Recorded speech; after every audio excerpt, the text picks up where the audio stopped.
సభకు నమస్కారం. మిత్రులు రమేష్ గారు, శ్రీరామరాజు గారు, గోపాలరావు, పకీర్ రాజు గారు, ఈ school teaching staff, parents, students అందరికీ నమస్కారం. ప్రత్యేకంగా నేను మినర్వా స్కూల్స్ ఫంక్షన్స్కి లాస్ట్ 23 years నుంచి చాలా అటెండ్ అయ్యాను. కానీ ఈ పిల్లల graduation upper nursery, lower nursery స్టూడెంట్స్కి గ్రాడ్యుయేషన్ అన్నది ఫస్ట్ టైం అటెండ్ అయ్యాను. రమేష్ గారు బ్రదర్ గోపి గారు నర్సింగ్ స్కూల్ రన్ చేసేవారు. వాళ్ళ స్టూడెంట్స్ గ్రాడ్యుయేషన్ ఫంక్షన్కి ఒకసారి అటెండ్ అవ్వడం అవకాశం దొరికింది. ఇదొక స్పెషల్ ఫీలింగ్. ఇది గ్రాడ్యుయేషన్ అన్నది చాలామంది తెలుసున్న పిల్లలకి గ్రాడ్యుయేషన్ అందించడం ఒక విధంగా చాలా ఆనందంగా ఉంది. నాకు రమేష్ గారు చెప్పినట్టు నేను మిస్ అవ్వలేదు గ్రాడ్యుయేషన్ ఫంక్షన్. ప్రత్యేకంగా స్కూల్ గురించి తెలుసు. Sincere management and dedicated staff ఎక్కడ ఉన్నా. ఈ సంవత్సరం నాకు ఇంచుమించు 5 బ్రాంచెస్ మన వైజాగ్, విజయనగరం డిస్ట్రిక్ట్స్లో ఓపెన్ చేశారంటే ఈ విద్యా సంస్థలకి, మినర్వా విద్యా సంస్థలకి ఉన్న పేరు ప్రఖ్యాతలు మనకి తెలుసు. డిసిప్లిన్ అది.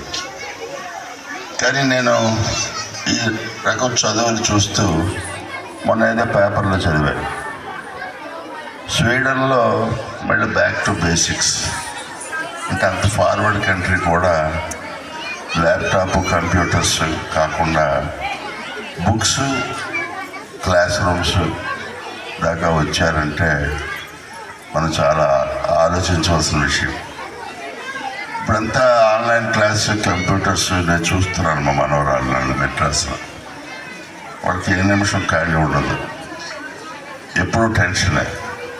అది కాకుండా పోనీ ఆర్టిఫిషియల్ ఇంటెలిజెన్స్ ఇదంతా వచ్చి వాళ్ళు ఎక్కువగా ఏమైనా నేర్చుకున్నారంటే ఇంతమంది స్టూడెంట్స్ మేము మనం చదువుకున్నప్పుడు ఉన్న నాలెడ్జ్ కంటే ఎక్కువ వచ్చిందని అనుకోము.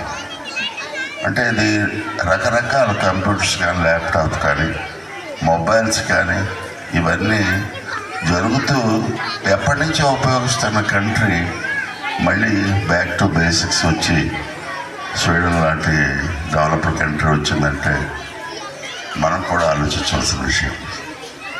ఇంగ్లీష్ స్పీకింగ్తో పాటు ఈ తెలుగు అన్నది మర్చిపోకుండా, ఎందుకంటే ఎక్కువ మంది పేరెంట్స్ పిల్లలు ఇంగ్లీష్లో మాట్లాడడం కోరుకుంటారు.